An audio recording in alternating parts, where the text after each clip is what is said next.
They told her to play the violin as a joke, but when she did, the whole room stopped breathing. They didn't even try to hide it. It was fifth period, last row by the window. That's where Nia Forrester always sat. Same spot, same silence, same worn violin case tucked between her knees like it was made of glass. She rarely looked up unless her name was called, and even then, she barely said more than what was needed. Just another quiet kid trying to stay invisible. But that day, she became the center of attention, and not in the way anyone would want. "All right, folks," said Mr. Buckley, the PE teacher somehow in charge of the school's upcoming talent showcase. "We've got spots open. Singers, dancers, magicians, whatever you got, bring it." His voice carried that usual half-joking, half-serious tone, like he wasn't sure why he was even making the announcement. Then came the moment. Ms. Dorsey, the math teacher who always wore the same beige sweater and acted like she ran the building, nudged Mr. Buckley and tilted her head toward Nia's seat. "What about our little violinist over there?" she said, smirking, loud enough for half the class to hear. Buckley chuckled without thinking. "Yeah, come on, Forrester. Show us what that thing can really do. You've been carrying it around all year. Might as well make it worth the wait." The room burst into laughter. It wasn't the kind of laughter that stings immediately. It crept up slowly, disguised as harmless teasing. But Nia felt it for what it really was, a dare. Not encouragement, not respect. Just a joke they assumed she wouldn't understand, or worse, wouldn't mind. Her fingers tightened around the neck of her violin case. She didn't look up, not yet. In the row ahead, a boy whispered something about cat screeches. Someone else mimicked a screechy string sound. It spread like spilled paint, messy, fast, impossible to clean up. Ms. Dorsey smiled like she'd done something sweet. "Just teasing, sweetheart," she added, brushing it off like it was a feather. That was when Nia finally looked up, straight ahead, not at the teachers, not at the kids, just past them. "I'll do it," she said, flat, calm, like she was ordering food at a drive-thru. The room went dead quiet. Even Buckley blinked. "You serious?" Nia didn't repeat herself. She didn't need to. She just slid the violin case off her lap, placed it on the desk, and started filling out the clipboard being passed around. No drama, no eye contact. Just her name, Nia Forrester, on the line. Ms. Dorsey laughed again, but softer now. "Well, that's the spirit, I guess." But behind her smile, there was a flicker of something else. Doubt. Maybe even discomfort. She hadn't expected Nia to say yes. She expected her to shrink. The rest of the day moved on like it always did. Bell rings, lockers slam, sneakers squeak across the halls. But something had shifted quietly under the surface. Because here's the thing. They didn't know who she was. Not really. They saw a quiet black girl who barely spoke, who brought a violin to school like she was trying too hard to be different. They didn't know about the third-floor apartment she shared with her mom and little brother, or how she practiced with a towel stuffed under her door so the neighbors wouldn't bang on the wall. They didn't know that violin wasn't a hobby. It was the one thing she had that felt like hers, and now they were all going to see it. But just because she said yes didn't mean she wasn't scared. Her name wasn't the kind people remembered right away. Nia Forrester didn't stand out in the hallways of Toledo Central Middle School. She wasn't loud. She didn't hang out by the vending machines. And she didn't snap back when kids made slick comments under their breath. She just kept walking, violin case always in hand, shoulders a little tight, like she'd gotten used to taking up less space than she deserved. But if you followed her home, if you walked the 4 blocks from the school, crossed under the faded mural near Collingwood Boulevard, and climbed the crooked stairs to apartment 3C, you'd see the real Nia. Not the girl who barely whispered in class. The girl who lived inside a storm of sound. The violin case clicked open as soon as the front door shut behind her. No snack, no TV, just her music, and the peeling wall in her shared bedroom. Her mom's voice echoed faintly from the kitchen. "That you, baby?" "Yeah." "You eat anything yet?" "Not hungry." "You should eat. Don't make me come in there." Nia smiled, just a little. Her mom always said that, and she meant it, but she never came in, not when Nia was practicing. Her mom, Monica Forrester, worked nights cleaning offices downtown. She left around 6:30 every evening, right after dinner, and didn't get back until just before dawn. Nia knew she was tired. She also knew her mom listened from the other side of the wall every night. That was the rule.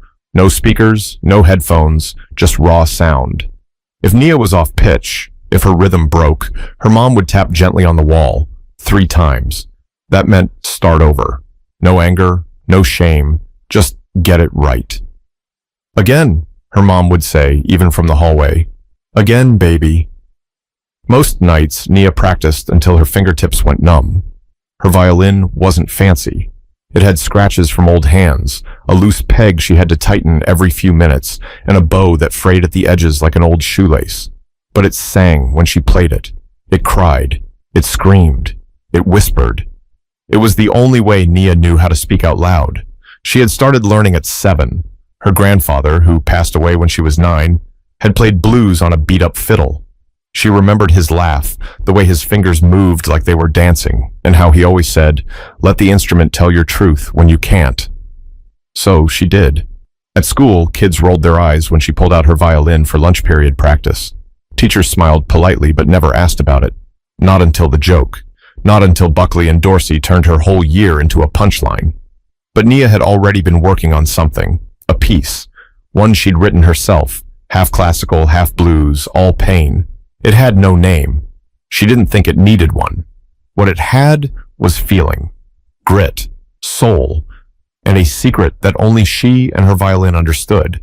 Because behind that quiet, behind the tired hoodie and knotted sneakers, Nia Forrester was a storm. And for the first time, she wasn't going to hold it in. But wanting to prove something is one thing. Actually standing in front of the whole school and doing it, that was another. The next morning, the sign-up sheet was posted by the front office window, right next to the old vending machine that never worked. Kids huddled around it, fingers dragging down the list, scanning for names they recognized, hoping for drama, hoping someone would embarrass themselves. Nia's name sat quietly at number 16. Some squinted like they thought it was a mistake. "Who's Nia Forrester?" someone asked, chewing the end of a pencil. "She's that girl with the violin," another said. "Never talks. Probably gonna play Mary Had a Little Lamb and cry." Laughter. Again. Always laughter. But Nia didn't flinch. She walked past them like she didn't hear it. Truth was, she heard every word, memorized it, folded it up, and put it in her chest like fuel. At lunch, Mr. Buckley stood by the basketball courts pretending to care who signed up. "Talent shows on Friday," he called out. "No turning back now." He spotted Nia at the edge of the yard, tuning her violin in her lap. "You ready, Forrester?" he called with a grin. She gave him a look that wasn't mean, wasn't friendly either, just blank, like he wasn't worth the energy it would take to answer. He raised his eyebrows and turned away. Inside the teacher's lounge, Miss Dorsey sipped her coffee, flipping through a list of performances. "Seriously, who let her sign up?" she asked, motioning to Nia's name. "She signed up herself," said Mrs. Tran, the art teacher. "She's got the same right as the rest." Miss Dorsey shook her head. "It's not about rights, it's about awareness.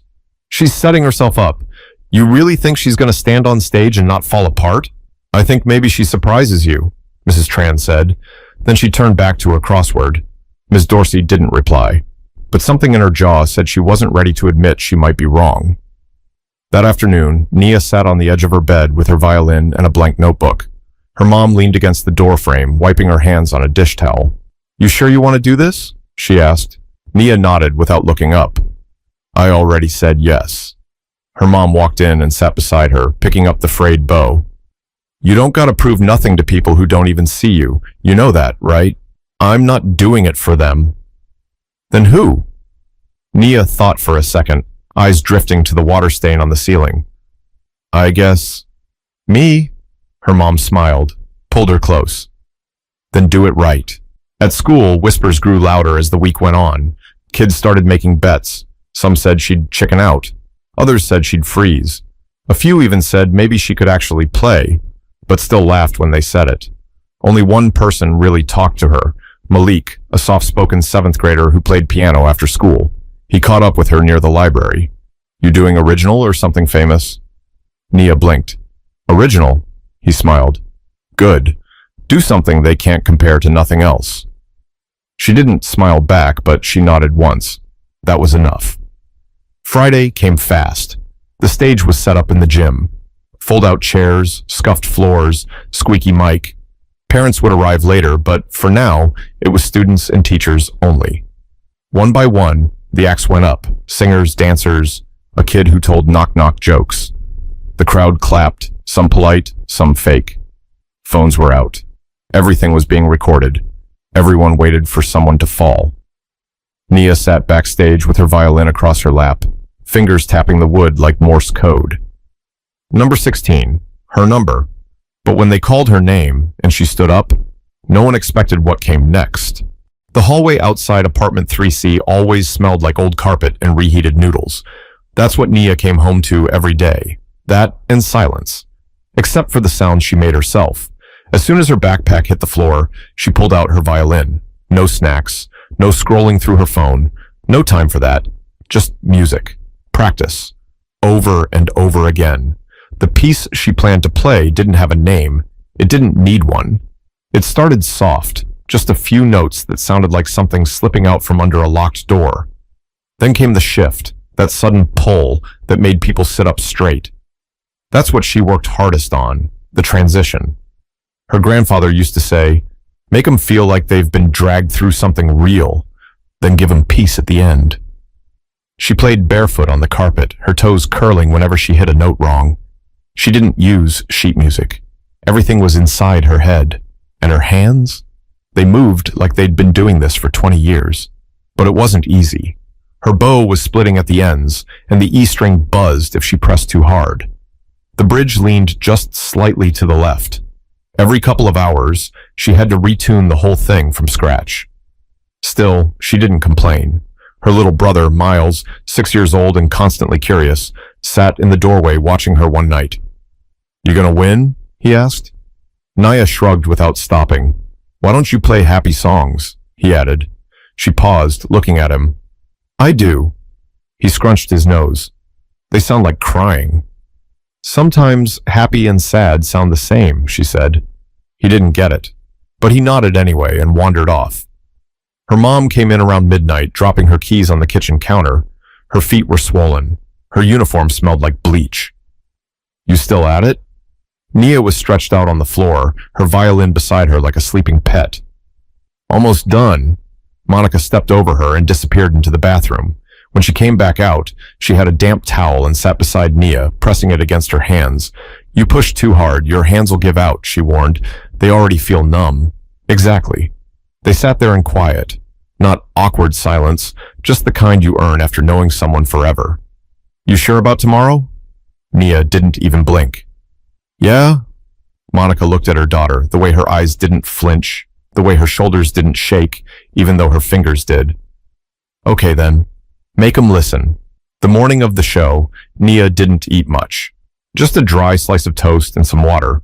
Her hands were stiff, but she stretched them out over and over again on the way to school. When she got there, the gym smelled like too much floor polish and too many bodies packed into folding chairs. She peeked behind the curtain. People were already there. Whole classes. Teachers. Staff. The janitor. Even the assistant principal, standing near the back with a clipboard. And phones. Everywhere. It wasn't nerves that hit her. It was heat. Her face flushed. Her fingers shook. Her stomach flipped. 16, someone whispered from backstage. She's number 16. The whisper felt louder than it was. Nia found a corner and sat down with her violin across her knees. She closed her eyes. She didn't think about Buckley, or Dorsey, or the kids waiting to laugh. She thought about her mom's towel-wrapped hands, about Miles at the doorway, about her grandfather's words. Make 'em feel it. That's all she had to do. But it only takes 1 second, one crack in your voice or one slip of the bow to lose everything. They called her name like they were unsure how to say it. Next up, Nia Forrester? The room didn't clap right away, just a few awkward taps, some murmurs, a cough, a sneaker squeaking against the gym floor. Nia stood from her chair backstage like she was being pulled by an invisible string, her violin in one hand, bow in the other. Step by step, she moved toward the stage. Kids in the front row elbowed each other. Some had their phones out already. She stopped in the center. No microphone. Just a single light buzzing overhead and a cheap folding chair someone had dragged out for her. She didn't sit. She didn't say anything. She just lifted the violin to her shoulder. And then, nothing. A few seconds passed. Mr. Buckley cleared his throat somewhere near the stage door. Ms. Dorsey leaned forward in her seat like she was waiting for the punchline. In the audience, someone muttered, "She's choking." But then, she played. The first note was thin, barely there. It trembled in the air like it was scared to be heard, but she held it, stretched it, and let it bloom. By the time she reached the fifth note, the gym was completely still. No more whispering, no more giggling, just Nia. The piece didn't sound like anything they'd heard before. It wasn't a song from TikTok or some movie score. It was deeper, raw. Her bow danced across the strings like she was trying to say something with her whole body. At first, it was slow, deliberate, like a conversation between someone hurt and someone healing. Then, halfway through, it shifted. She bent the strings like they were crying out, her left hand moving fast across the neck. The sound twisted, pulled, surged like something fighting to break loose. Her eyes were closed, not because she was nervous, because she didn't need them open. Everything she wanted to say was coming through the strings. The moment she hit the highest note, she held it so long the air felt heavy. People forgot to breathe. Even Buckley, who'd been scrolling through his phone moments earlier, was locked in. A few teachers leaned forward, confused, maybe even ashamed. Dorsey didn't say a word. When the piece started to slow, Nia dragged the final note out like a thread unraveling. It didn't fade, it lingered. And when it ended, she didn't move. She just stood there, still, bow down, violin resting against her chest like a heartbeat. The gym was dead quiet, and then, slowly, one clap, from the back, then another, then a few more, then the whole room. No one was yelling, no one was laughing. They were clapping like they didn't know how else to respond. Some kids looked down at their phones, ashamed they'd even recorded her expecting a train wreck. Malik, seated near the middle, stood up first. Then a few more followed. And finally, the ones who'd said she'd chicken out, stood too. When Nia walked off stage, she didn't smile. She didn't cry. She didn't need to. She just held the violin a little tighter. Backstage, Buckley nodded at her like he was trying to act like he'd always believed in her. But he didn't say anything. Neither did Dorsey. She looked like she was chewing on her own silence. Mrs. Tran met her by the water fountain and handed her a folded piece of paper. "You made them feel it," she said, soft. Nia opened it when she got to the hallway. It was just a short note. "When they don't expect you to shine, shine anyway." Later that night, her mom was waiting by the front door. She didn't even ask how it went. She just looked at Nia's face and nodded. "You did it?" "Yeah." "Did they listen?" "Yeah." Monica wrapped her arms around her and whispered into her hair, "I hope they never forget." But applause fades, and the real change comes after the clapping stops. Monday came with overcast skies and the smell of wet pavement, the kind of weather that usually made people move slower, quieter, but not this time. As soon as Nia stepped through the school's front doors, something was different. People looked at her, not with side eyes or smirks, but with curiosity, with respect. Some nodded. A few just moved out of her way. One girl even whispered, "That's her," like she was talking about someone famous. It wasn't fame, though. It was recognition, the kind Nia had never asked for, but now couldn't avoid. She walked past Mr. Buckley in the hallway. He tried to flash a friendly smile, phone still in hand. "Hey, amazing job Friday," he said, awkward. Nia gave a small nod and kept walking. Then came Ms. Dorsey. She was standing at her door, holding a stack of worksheets like always. For a moment, she didn't say anything, just looked at Nia like she was searching for a version of her she hadn't bothered to see before. "Miss Forrester," she said, careful, "can I have a word?" Nia stopped, but didn't move closer. Ms. Dorsey cleared her throat. "I owe you an apology. What I said last week wasn't right." A long pause. Nia just looked at her. "I shouldn't have made assumptions. I'm still learning."